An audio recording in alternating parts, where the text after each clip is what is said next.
Welcome to another episode of Strictly Hockey Talk. I'm your host, Nick Bondi, joined by the usual gang of suspects, Tambier, Brian. Boys, how's it going? A lot of great playoff action right now that we're in the midst of. It's arguably the best time of the year. I think I've always said the best sports stretch of the year is the one between um, March Madness and the first round of the NHL playoffs. So, best time of the year. Oh yeah, just watched Philadelphia advance into the second round of the playoffs. Just right now, overtime winner by Cam York. You know, Rick Tocchet hockey. It was a 0-0 game the whole way. It was not much happening. Vladar made some big saves, and I almost thought that Arthur Seelovs was going to come in and be the hero and pull the Penguins back from the 3-0 deficit that they put themselves in. But they found a way to win. I'm happy about it. I'm sure Brian isn't. I'm sure a lot of people that don't like Rick Tocchet are not happy about it. But Why do I, you always assume that what's it called? I don't like that. Well, like maybe I do like Rick talking deep down, man. you don't like Rick Tocchet. I've had arguments about Rick Tocchet with you. So don't flip flop. Own it. Own the mistake, or not. I wouldn't even call it a mistake. Just own that. Rick Tocchet's a good hockey coach, No, and I've given him his flowers this year for sure. I know 100% back Tambi on this. Like he's actually had the Philadelphia Flyers playing really well. Case in point, going the second round now to face the Carolina Hurricanes. That's a different type of animal they're going to face in the next round. But hey, Seelos played good today. The Penguins outshot him. Dan Vladar was pretty big, right? 40 plus saves. Cam York point shot, and that's the problem with Seelos. We've talked about it during his Canucks days. His weakness is point point shots, exactly. right? So, but And that's yeah, man. exactly what did him in tonight, right? It was the classic Seelov sequence where he makes, unbelievable Hasek style save and then lets in the shot from the point, right? Yeah. So, Yeah. Exactly, right? But I'm not gonna. I don't hate Rick Tocchet. I just don't think he's in the caliber a lot of people make out to be. But I gotta give it a shout out, man. Rick Tocchet has done a really good job in Philadelphia this year. Also, not talking about the hockey, but sad news in locally and in the hockey world with Cheech passing away. That was very tough yesterday hearing that news. Um, Shed a tear listening to Shorty talk about Cheech on Halford and Brough in the morning, and it's sad, man. Like we know all about Cheech here in Vancouver, right? I grew up listening to him, Houston and Shorty, for 20 plus years, right? It's just sad to see him go out, and RIP to him and condolences to him and his family. We're thinking about you, Cheech. We'll miss you tons, and it was just terrible news. But John Garrett's one of the you could just tell that he was just a happy-go-lucky guy. Like he was just one of those guys that you could have a beer with and shoot the shit with, and you're gonna get a lot of good laughs from just being around him. And you could just tell that by the way people talk about him. And RIP to him. yeah, absolutely. Condolences to his friends and family. I encourage everyone who's listening to this podcast, if you haven't already, Shorty and Dan Murphy were on Hockey Night in Canada, like the pregame to before the Edmonton Oilers game, and they both kind of came on and gave a pretty touching tribute to John Garrett, right? I think we obviously, like Tambier said, we all grew up watching the guy, listening to his calls, and he made a lot of bad Canucks teams. Him, John Shorthouse made a lot of bad Canucks teams watchable with their banter and their wit, right? I mean, I never talked to the guy personally. I remember when I started my old podcast for Nucks Misconduct for SB Nation back when that was a thing. He was one of the guys I really wanted to talk to. He was like when I was starting the podcast, coming up with like Canucks specific guests, like, oh, who would I get on? Like John Garrett was like near the top of my list. I thought he would have been great.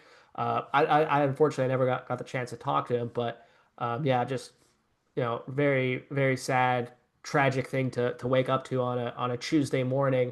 And he was sharp as ever, man. Like he was calling that whole entire Vegas Utah series that's going on right now, right? In Game 3, he called the first ever playoff game in Utah, and he was sharp as ever and as good as ever, right? He hadn't missed a beat since he kind of stepped away from full-time duties with the Canucks just over 3 years ago now. So yeah, a lot of good memories. And I think you said it, Tambier. I think the amount of people from not just Vancouver but across sort of the hockey landscape that have paid tribute to John Garrett and shared some great stories, I think speaks volume about the guy, right? No, 100%, man. I 100% agree with everything you guys said. Like pretty much the time you're touched on. Like we grew up with with Cheech, right? Going back to his days with Jim Houston. You know, it's it's funny thing is we were talking about why Hockey Night in Canada Sportsnet wasn't covering the last game, right? Yeah, I know on Tanvir, what's it called? We were on the space. We were talking about like, wasn't Cheech and Harayan Singh supposed to cover this game? But who knew? We didn't know what was going on behind the scenes, right? But I met Cheech twice, right? And once back in the day when we had Zellers, and once recently when he came to my work a couple of years ago, right? But um, one of the great guys out there when it comes to commentary. Funny character, funny character. He always had time for you, especially when I had a conversation. I had two conversations with him. But I will say this, man. I did have a little bit extra ketchup yesterday with my fries for sure. If people don't know, Cheech was a big fan of ketchup, right? But yeah, waking up to the news, like I'm pretty sure, like we all probably had a little bit of a tear. It was like shocking for all of us, but it is what it is. He's 74, still pretty young, but it's tough, man. It's tough. Great memories with Cheech. Great memories. The And one thing about Cheech, I had one thing. pizza. I had pizza for dinner last night. No utensils Oh, in honor of perfect. John You know, Garrett. one thing about John Garrett, a lot of people probably don't know, or they probably do know that when the Canucks were good in the Mike Gillis era, a little bit after as well, it didn't matter who it was. He used to pick the Vancouver Canucks every single time to win the Stanley Cup. You like it Yeah. or not. I remember Nick Kypreos going at him for picking the Canucks. Everybody else would have like Tampa, Colorado, et cetera, et cetera. Cheech is the only guy to pick the Vancouver Canucks, right? So, he loved the Canucks, and it sucks that he called his last Canucks game 3 years ago, but we're all gonna miss him. Great memories and legendary voice.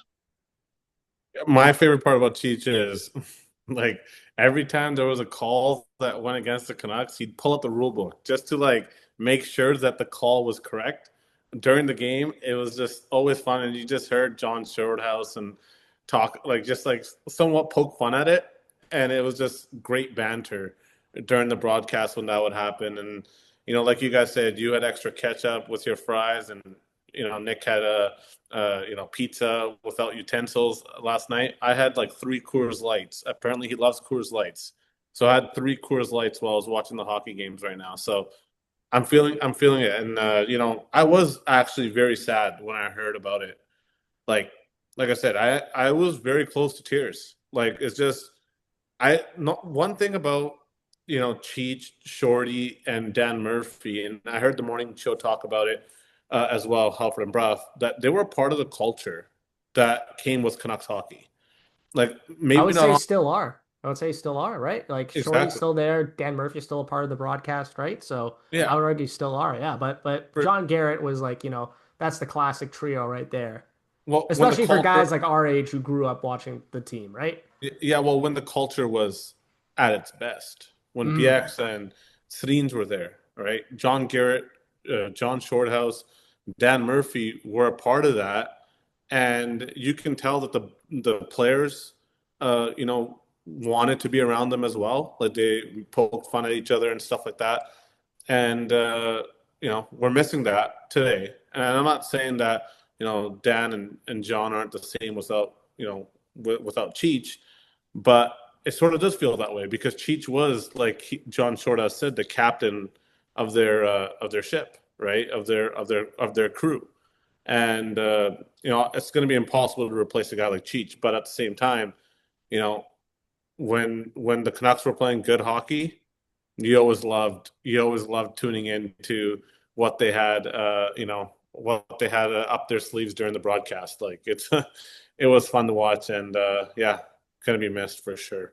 I remember Cheech always talking about, because I think wasn't he a goaltender in one of the All-Star games back in the day during the Gretzky era, and like how he almost won the what's it called All-Star game Well, MVP, and then that's all the of a sudden, famous story, right? He was going to win famous All-Star story. MVP, and then And then Wayne Wayne Gretzky Gretzky goes scored off 3 or 4 goals in the third period, four or and then five that's it. goals, right? Yeah, but yeah, The man, Gordie Howe and the Gordie Howe no assist, and then he finally got the assist a couple years ago.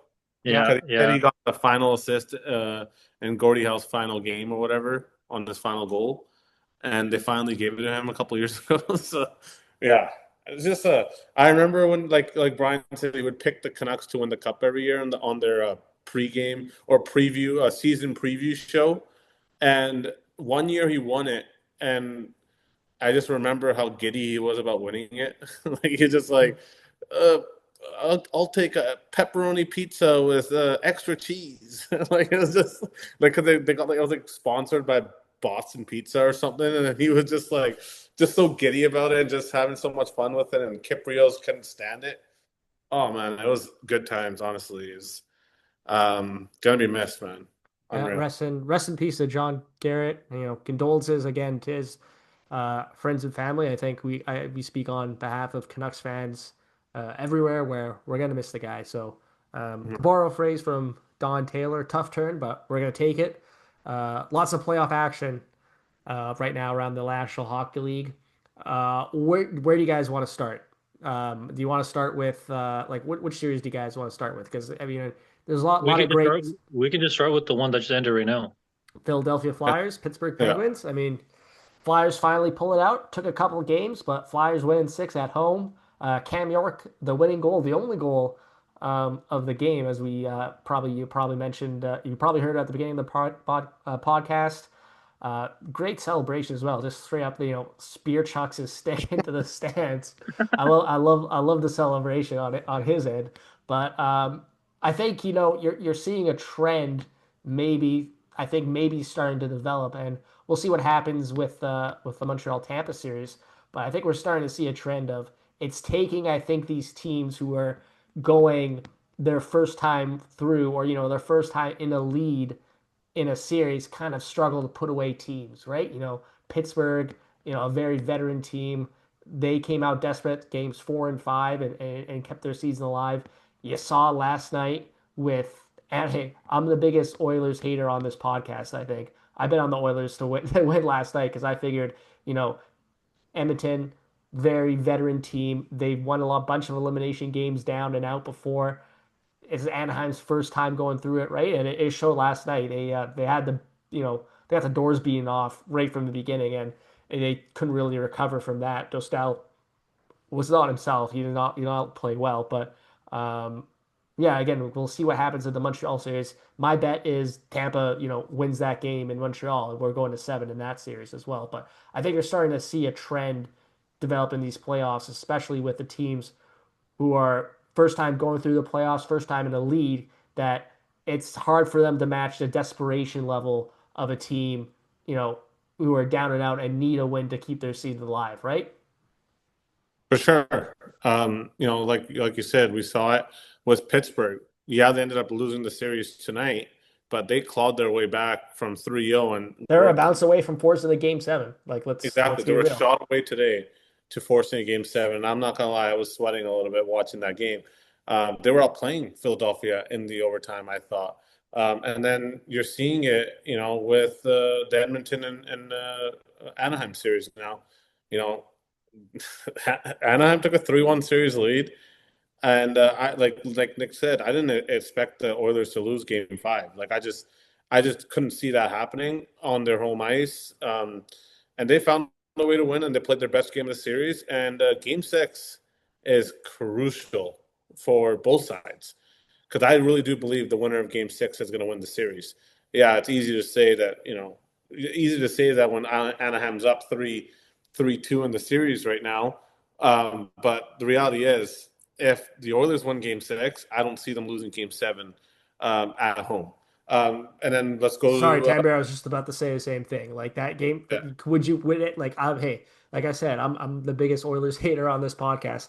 I would have been against Edmonton Game 7 at home if all the the playoff experience Dave had over the years against Anaheim, right? yeah. So and same goes with what we're seeing in the Montreal Tampa Bay series. Tampa Bay is down 3-2, and they're going back to Montreal to play in Game 6. Montreal better hope they win that game because Game 7 back in Tampa is not going to be easy against a John Cooper coach team, a team that has a ton of experience in the past going to the Cup Finals year over year. Like, like basically Montreal's playing Game 7 and Game 6 in a couple days. So a lot of the same storylines, like you said, and it's just meant for more drama, right? Meant for more drama. We got Minnesota, Dallas right now. Dallas is the veteran team, I think, in this series, with all the experience that Dallas has had in the past few years, going deep to this conference finals every year. It feels like, and Minnesota is going to have a chance to close that series out at home, and we're going to see what they're made of when they go up against a veteran team like Dallas, who, for some reason can't score at 5-on-5. They're scoring all their goals on the power play, and they can't find a way to score at five on Well, I five. think they're missing Rupe Hintz. I think Oh, that's a big big time. that's a big I loss for think them, right? I think he's done for the series. Well, I heard I don't know if it's gamesmanship or not, but I heard them say he might be ready for Game 7 if they get to Game 7, right? Now that just could be a little bit of gamesmanship playing possum. I don't know, but like he could be if they force a Game 7, maybe he's ready to go, right? But I don't know. No, but I agree Yeah, with you guys. What's it called? The series so far, like even the one right here, today's game, Pittsburgh and Philadelphia. I think the shots were like almost 2-1 for Pittsburgh, right? Dan Vildar pretty much stood on his head. Seelov's had a pretty good game himself, but it's the point shot that always gets through Seelov's, right? And series over in 6. And I agree with the Tampa Montreal one, man. Like Tampa, like I think that's going 7 as well. But that's been one of the best series to follow, regardless. It doesn't matter which series you're looking at. But Montreal being up 3-2 now, Montreal has definitely won a game in Tampa, I think, this series, right? yeah, But I think just that home crowd and being your backs against the wall, I think the Lightning are going to come out and just blitz the Montreal Canadiens. I've always talked about this: the first 5 to 7 minutes, right? If the Montreal Canadiens can withhold the first 5 7 minutes of the next game, I think we might have a pretty balanced game. But if the Lightning come out just blitz Montreal, we might have like a 4-1, 4-2 type of score. But I think that's definitely going 7. And the Oilers one, I know Nick's not a big fan of the Oilers, and of course Tambier doesn't. I know he's Tambier's put the money on him for the Oilers to come back from 3-1, even though he's not an Oilers fan. Oh, I did the Um, same thing, man. I gotta hedge my Oh, there you go, I do right? some We emotional you guys hedging. might hate the Oilers, but like this is the Oilers just I've getting seen enough started. bullshit from them over the years that Yeah, not that. exactly. There's a stat out there, and that in the McDavid era, that the Edmonton Oilers are 7-2 whenever they're down 2-1 or 3-1 in series, yeah, right? Or and that like the Oilers have been there, right?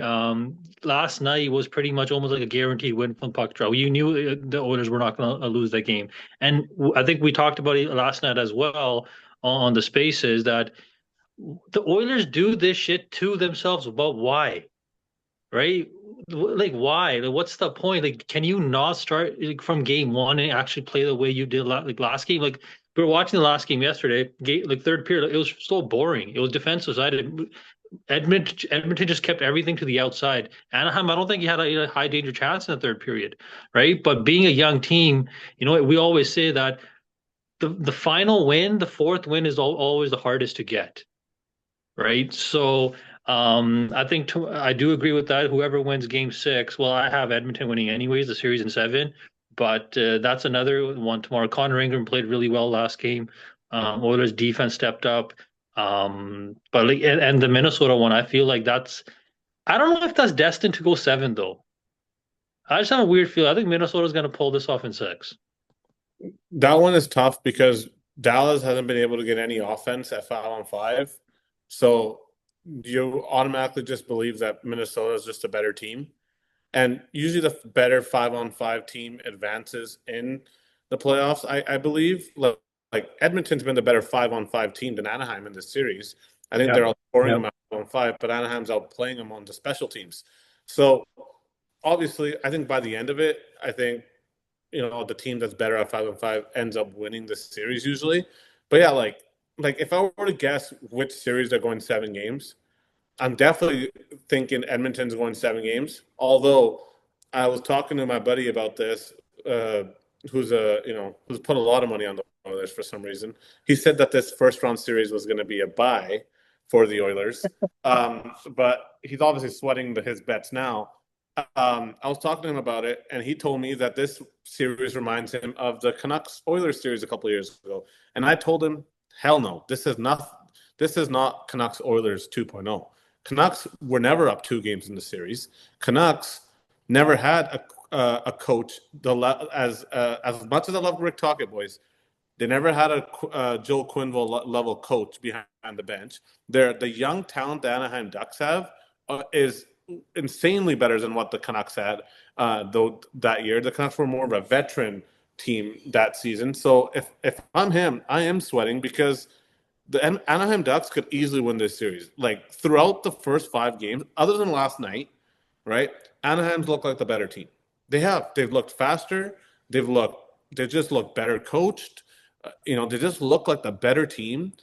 And like Game 6 is crucial for Anaheim. Like it is necessary for Anaheim. And I bet you, Coach Q, who by the way, during his time back in Chicago, for some reason the Chicago Blackhawks always won their series in 6 games.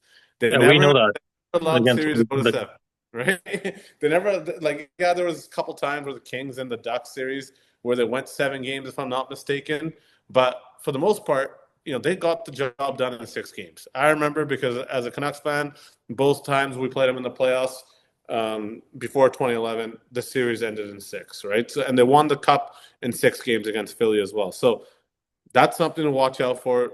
Coach Q is going to have a game plan for the Anaheim Ducks against the Oilers tomorrow night, and if the Anaheim Ducks, the young Anaheim Ducks, are able to execute that game plan, the Edmonton Oilers are in trouble. And I think, and what an interesting thing for the Anaheim Edmonton series is Anaheim's doing to Edmonton what Edmonton's done to a lot of teams in the playoffs in the past, which is make them pay on the power play, right? Their power, Yep. like you mentioned, Tampa, like their power play has been lethal. You can't take penalties against this Anaheim Ducks power play. Like more often than not, they're going to make you pay, right? So that's another thing to keep an eye on. It's kind of This series actually reminds me, which is kind of the same two teams of 2017 when the Ducks had a veteran team of Getzlaf, Kessler, Perry, and et cetera, and it was Connor McDavid's first run. I think the Oilers were up 2-0 in that series, and And they eventually lost. lost.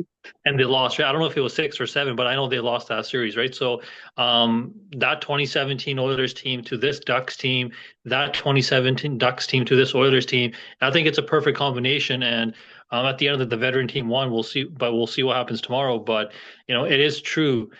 The Ducks are doing to the Oilers what the Oilers have done to everybody, exactly like what Nick said. Even though I think the Oilers power play is running at a 31-32% clip, which is pretty damn well. It just the problem is that the Ducks power play is running at a 50% clip, right? So, yeah, tomorrow's game is like I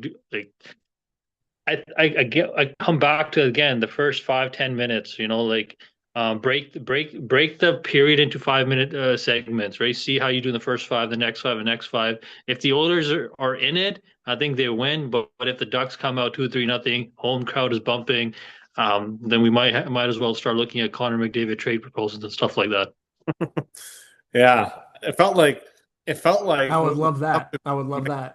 yeah, when it comes to McDavid, there was a rumor going out there, and I don't know this, but I saw some screenshots on Twitter about his wife liking a post from Coach Chippy about McDavid starting a super team somewhere else eventually if they don't fucking get this series across the finish line here. And I don't know if it was true. It could be, nowadays you don't know what's real or what's fake, right? But like if that is true, like that is worrisome for Oilers fans because it pretty much just, tells you that the window's shut closed here. But I do believe that they will find a way tomorrow. I don't know why I keep betting on this team every year and expecting a different result. I guess maybe I am a little insane in some way, but like against the Anaheim Ducks, like I really did believe that this series was going to be a lot faster than it has been.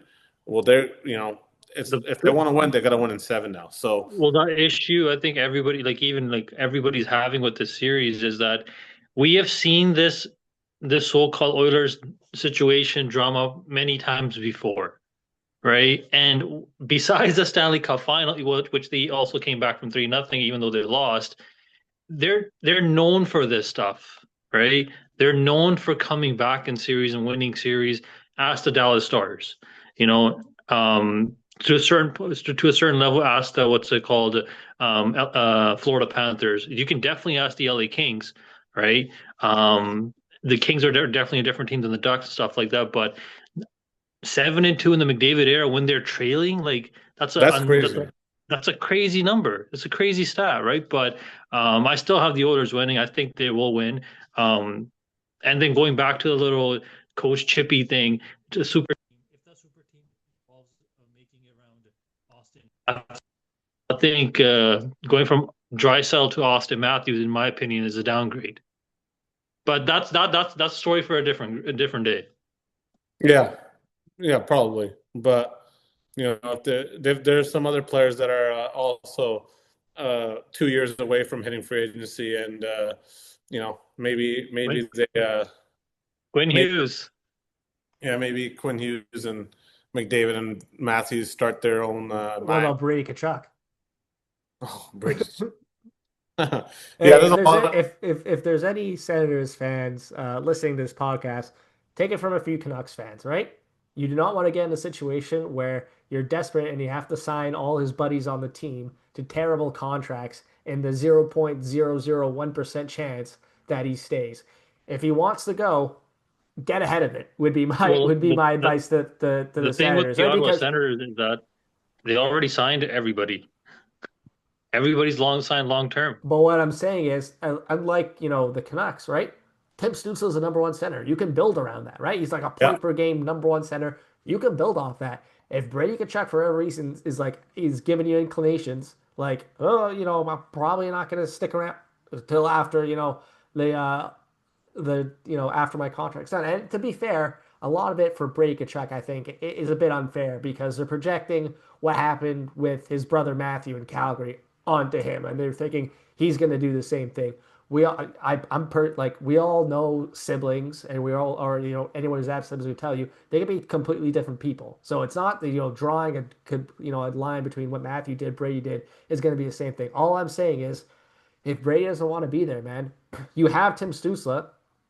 I think we all agree here. He's a bona fide number one center, right? You can build around that, and you can get you get a bang more for Brady Kachuk. You can get some nice pieces back to help build around that. So Let Yeah, me let me if any Sanders let me fans ask are you guys a listening, question. Let me ask you guys a question. I know we're all big on Timmy Stützle. If you have a core without Brady Tkachuk, that's Tim Stützle, Jake Sanderson, and Linus Ullmark. You can build a pretty good team, can't you? You have a and number one plus center. whatever in theory you get for Brady Exactly. Kachuk, because yeah. if you're the Senders, you're not getting a bunch of prospects and draft picks. You want win now guys, right? And I wouldn't be putting Allmark in that core group, even though he had a solid playoffs. I wouldn't be putting him in that But core group. he's a number one goaltender, right? But like, fine, let's take Linus Ullmark out of it. You have a legit number one center, right? Which I definitely me and Tambry think he can get to a different level because he's really damn good. And you have Jake Sanderson, that's two. Right That's now, if we look at what else is there, they have a pretty interesting Dylan Cousins as your number two, right? So there's something to build around. Also, with what you can possibly get in a Brady Tkachuk trade, right? So it's not the end of the world, but like Nick said, from Canucks fans out here, just be careful. But I do believe that Ottawa's set up in a way better position than the Canucks were. The Canucks 100%. were the Canucks were put in a position where they had like they had no choice ultimately. Like trading Quinn Hughes was something that the Canuck fans were already like thinking about before the Canucks even thought about it themselves. It felt like, you know what I mean? The fans are Well, smarter Canucks than the organization, didn't. right? The fans are smarter than the organization. But at the end of the day, that's a whole different story in itself. Like when it comes to the NHL playoffs, going back to that, like I feel like the one series that we're very, very much underrating right now is the Utah and the Vegas Golden Knights series. It's 2-2 right now, like series tied. The game is 1-1 right now in this in game 5. like this is a massive game for Vegas because you don't want to be going down 3-2 back to Utah, after this game. And that fourth game that we we unfortunately mentioned earlier because it was a game that John Garrett wasn't able to call or and what have you. But that game was crazy because Vegas was up 3-zip, and Utah comes back up 4-3, and Vegas comes back, ties it, wins it in overtime. Well, Utah was one bounce away from being 3-1 in overtime, Exactly. pretty much, Hey, I've right? said it. I So, think I said it last episode we did. I just believe kind of that. I'm a big believer. I'll say it again on this podcast. I'm a big believer in earning your playoff scars and that experience before you take that next leap in postseason play. I'm betting that Vegas and their veteran leadership and their experience in the playoffs is going to come through in this series. But Utah, like, they got a good future if everything if they're now progress isn't always linear, right? It's not doesn't always go up, but you can see where this team is going if that projection keeps on going up and up for Utah, right? Young team, tons of skill, tons of speed. They got a workhorse goalie in Vijmelka. Gunther, we all know about him as Canucks fans. Don't want to bring up that whole saga, but he looks great. He's firing pucks from every which angle whatsoever. They got, Utah's got a lot to look forward to, and they can still win this series. And as of now, as we're recording this, it's 1-1. But 2-1 yeah, that's now. been that's been a great part. 2-1 Utah now. 2-1 Utah, exactly. So hey, we'll see what happens rest of this game, rest of the series. But it's been a great series. I totally agree. I think it's been the best series so far.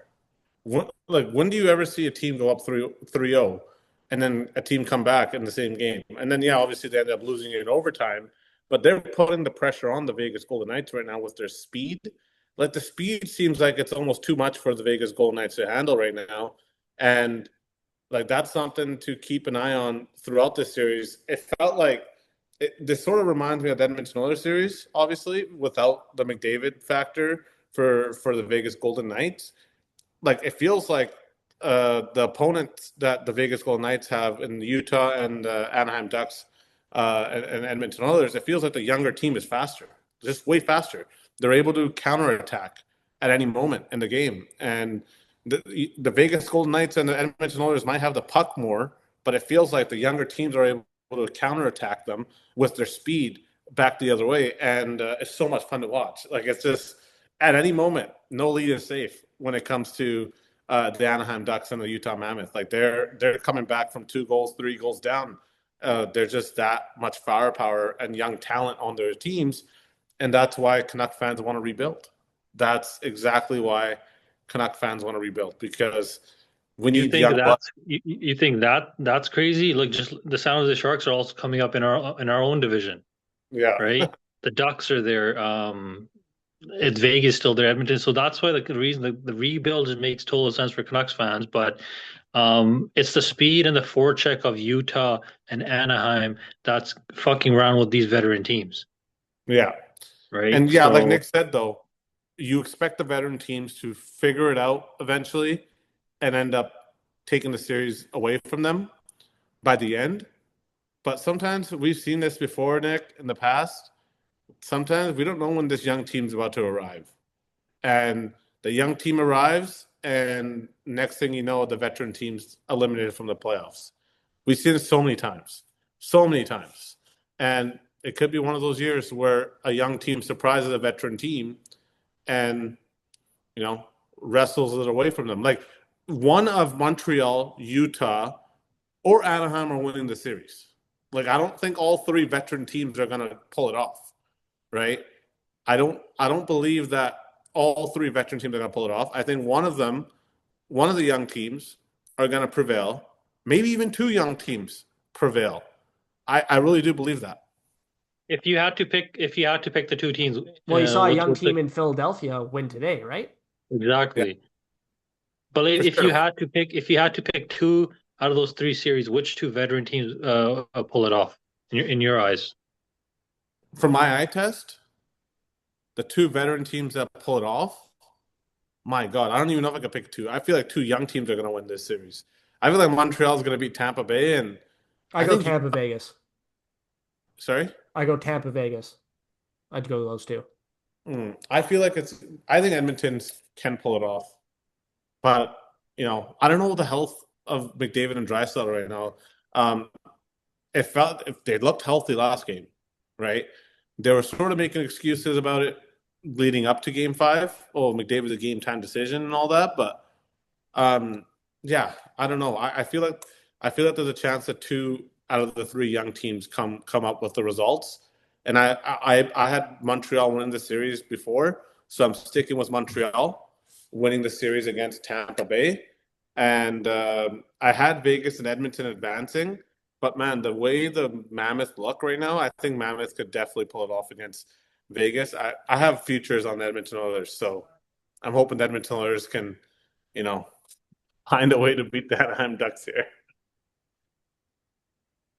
Yeah, I think my gut would tell me Tampa and Vegas, but well, I just solely because I think those Edmonton still needs to win another game to force a game seven, right? Like there's still a game six coming up.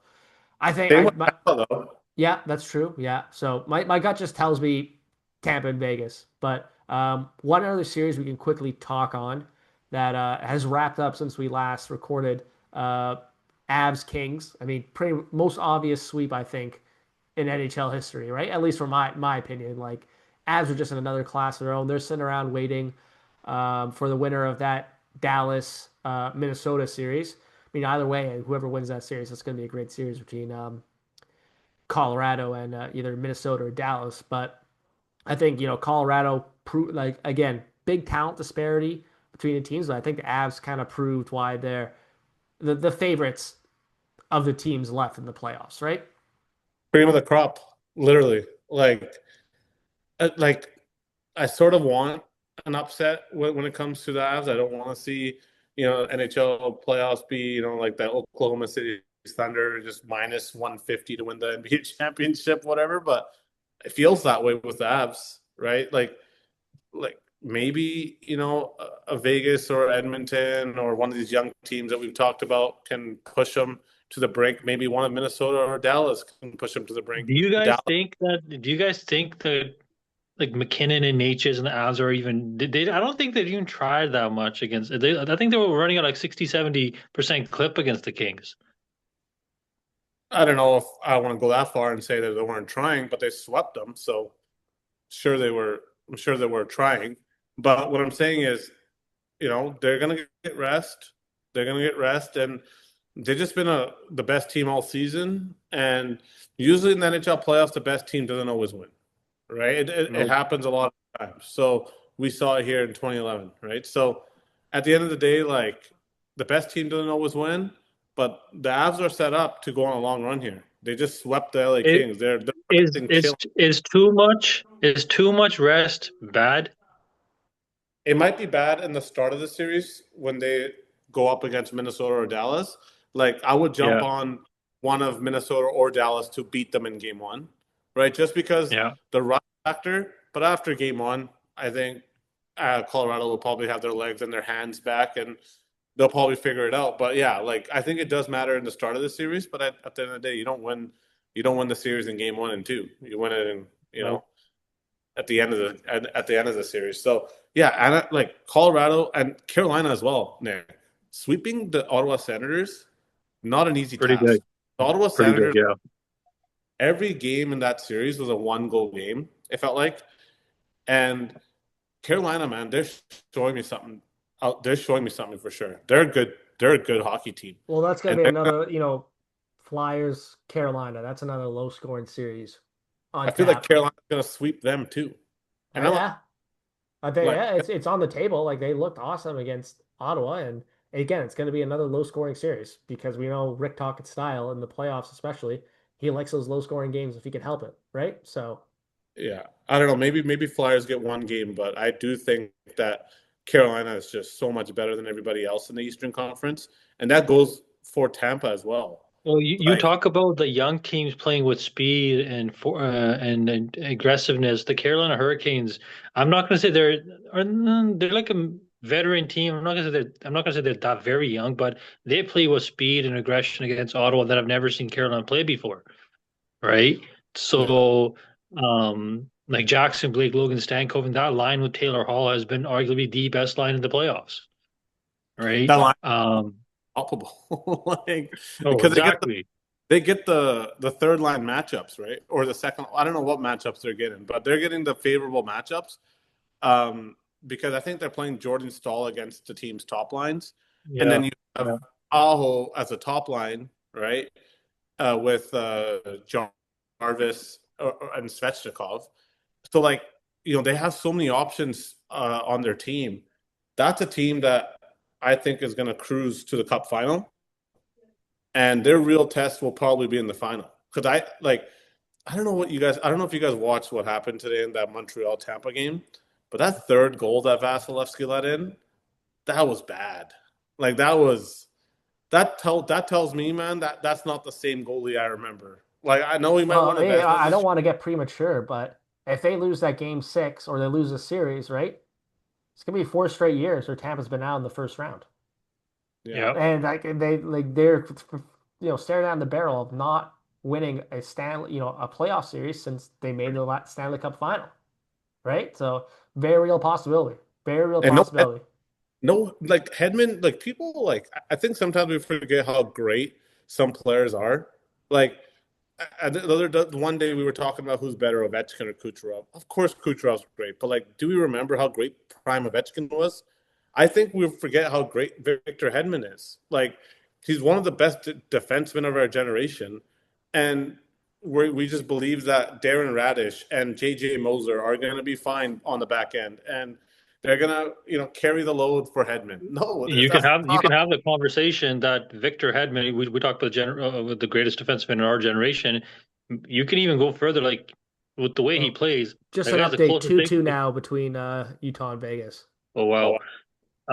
With the way Dorofeyev Victor second Hedman in the game. plays, oh my guy, Pavel Dorofeyev, let's Pavel go. Dumbledore. And doubles. But yeah, no, like of course Victor Hedman is one of the greatest defensemen of our generation, but we forget that he might be very similar to the style of play of Nick Lidstrom with the way they play. Right? Big, lengthy Swedish defensemen. They do everything perfectly. Like there's no mistakes on their sticks and stuff like that. And when you take Victor Hedman out of the Tampa Bay Lightning decor and their team, he also don't forget he's their captain as well. Right? You lose this big figure, and it's hard to regroup. What's it called? Like Darren Radish is good, right? JJ Moser is good, decent, and Chernak's not the same player, but he's still like Ryan McDonough. But missing Victor Hedman is such a huge key element for the Tampa Bay Lightning. It's massive. He's a great player, and you could tell that Tampa Bay is missing that element on their back end. You're watching the Montreal Canadiens and their young defensemen, stud defenseman, and Lane Hudson make an impact for them. Like, he's unbelievable, Lane Hudson is, right? And I think that's what Tampa was missing going into the series. And that's why when I saw the line at 2-1, I was floored. I was floored. Um, yeah, 2-1. I think Montreal's going to win this series, boys. And we haven't talked about Buffalo and Boston. Yesterday's game, Buffalo Boston, was unreal. Was unreal. Like, I thought after what Boston got when Boston got killed at home against Buffalo in Game 5, I think it was 6-1 or whatever. I thought Boston was dead in Four. the It was water. game four. Game 4, sorry. I thought Boston was dead in the water. I thought that they weren't going to show up in Game 5, and they weren't going to win in Buffalo. This is time for Buffalo to celebrate basically. And big goal from David Pastrnak in overtime to silence the crowd and bring the series back to Boston. We're seeing some amazing hockey right now, boys. Right. It's a good reminder that in the playoffs, momentum doesn't carry over from game to game, It right? doesn't. Nope. Each game is its own game, and you gotta treat it as such. And yeah, it's a good reminder of like you think exactly. Everyone thinks I was one of those people who thought, hey, Buffalo, they just spanked the Bruins in their home barn. They're coming back home. They got it. They got the crowd's going to be all over them. And credit to Boston, they played a great game, low scoring game, which is what they needed to do. Pastrnak scores that great goal, and then the pressure is back on Buffalo to try and close it out on the road this time. So yeah, it's a good reminder that each game is its own game in the playoffs. Swayman was great. He needed to be great after, that game four in Boston where they didn't look good at all. Um, I think for again, it goes to show, I know Boston has like a bit of a different mix than in the past when they had like Marchand and Bergeron, but still, they've got guys like Pastrnak who have been in a bunch of playoff series. Swayman's been in the playoffs before. Zadorov, Lindholm, they've been through, a bunch of playoff series. So, Boston against a Buffalo team, which is really green in the playoffs, right? Again, it goes to show like If everything goes according to plan, or like how the NHL world would like it, we could every series could go game seven. Technically, there because every No, no, all five. let's do this. Let's do this exercise. If which series that are remaining are going 7 games, in your opinion? okay. Well, if we Dallas, no, got no, I'm going to go that, Dallas, Minnesota, Tampa, Montreal, and those are the two that immediately jump into mind, right? Like those, I've been saying the whole time those are going seven, and you know what? I think I'm gonna go Boston, Buffalo as well. I think Boston can pull it off in Game 6. So those would be Brian, my three. well, I'm gonna start with the one that, of course, everybody knows I'm gonna pick. The Oilers and Ducks is going seven. Like that's a given. Montreal and Tampa, I think, is going seven. That's I really like the Vegas Utah one. I want to say seven because it's back and forth hockey, man. Like it's back and forth hockey. But I think Minnesota Dallas that's written seven from day one. That's been written game seven since like November, pretty much, right? These two heavyweights are going to clash in the Western Conference, and like that's three right there. Fuck, man. I think Utah Vegas goes for it, seven as well, and I believe Buffalo's going to end it, man. I don't see that in seven, but I could be wrong. To be honest, I think all five go seven. okay, I'm just going to so say all five, oh, all wow, five. wow. I think out of those series, I think I think that Buffalo Boston's going 7 games. I don't believe that. I think Buffalo is one of those teams that are just, they're one of those cursed teams. And I think the only way for them to break that curse is in 7 games. And I think that Buffalo is going to get it done at home in 7 games. That was my prediction going in. I think Boston wins game 6 and Buffalo wins it in 7. But I think that goes 7. I think Edmonton and Anaheim's going 7 as well. And I think Edmonton wins that one in 7. And then I think Montreal's going to finish them. I really do believe that. I just think Montreal's they're just a better team. The missing Victor Hedman element, it makes me believe that Montreal's going to get it done. I think Dallas and Minnesota is going 7, and then I don't know about this Utah Vegas series. I think the result of today's game will make me sort of sway it another way, but as of right now, I don't think that series is going 7. I think that one could end in 6.